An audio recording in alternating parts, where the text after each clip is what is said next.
politik dan ekonomi makro Indonesia dalam 10 tahun terakhir telah terjaga dengan baik, ditambah dengan pembangunan di berbagai bidang, pendidikan, kesehatan, dan juga angkatan kerja yang muda dan jumlahnya banyak. Itu menyebabkan daya tarik tersendiri bagi negara-negara di dunia ini untuk datang ke Indonesia, di mana di tahun 2013 Indonesia memperkuat diplomasi ekonomi dalam berbagai bidang untuk menyelenggarakan forum-forum di dunia internasional seperti APEC di tahun 2013. Indonesia menjadi host penyelenggaraan, kemudian juga untuk pertemuan tingkat menteri untuk WTO, dan juga di sejumlah kerjasama bilateral.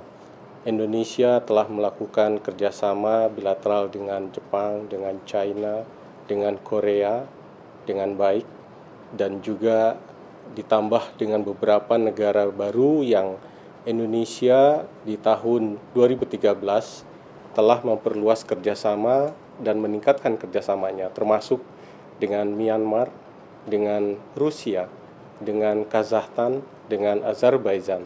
Itu adalah beberapa negara contoh yang kita melihat bahwa itu kerjasama yang sangat baik dan memperkuat pembangunan di Indonesia.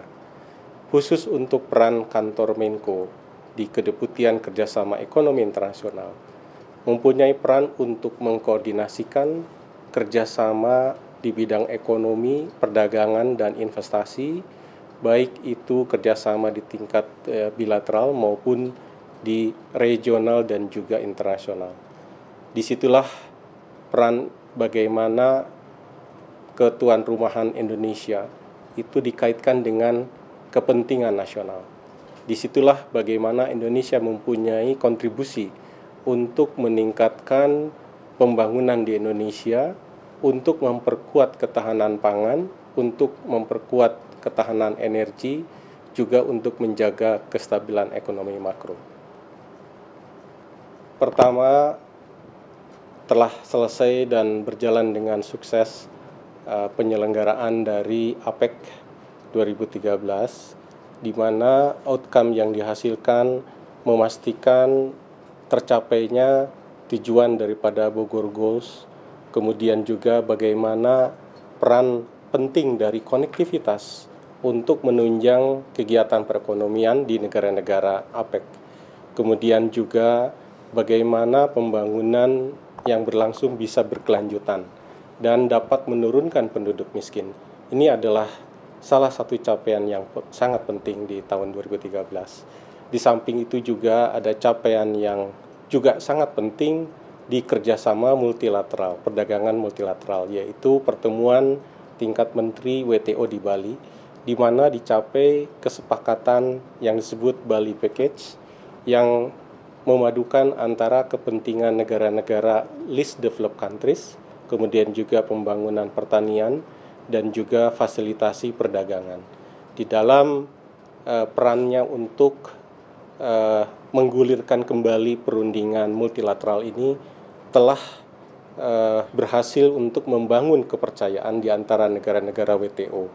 Ada 180 negara WTO yang telah hadir di Bali, dan ini membangkitkan kembali kepercayaan terhadap perundingan multilateral yang telah terhenti selama 12 tahun yang lalu, di mana perundingan Doha mencapai kebuntuan.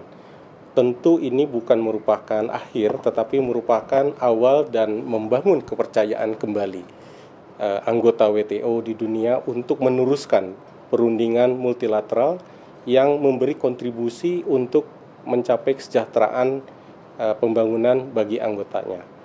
Capaian dari kerjasama bilateral, kerjasama dengan contohnya dengan Irak, kita memperoleh jaminan supply daripada minyak mentah bagi kilang minyak yang akan dibangun di Indonesia. Kemudian juga adanya pembelian saham 10% oleh Pertamina di ladang minyak West Qurna di Irak. Ini akan memberikan kontribusi terhadap tambahan produksi minyak yang dikuasai oleh Indonesia.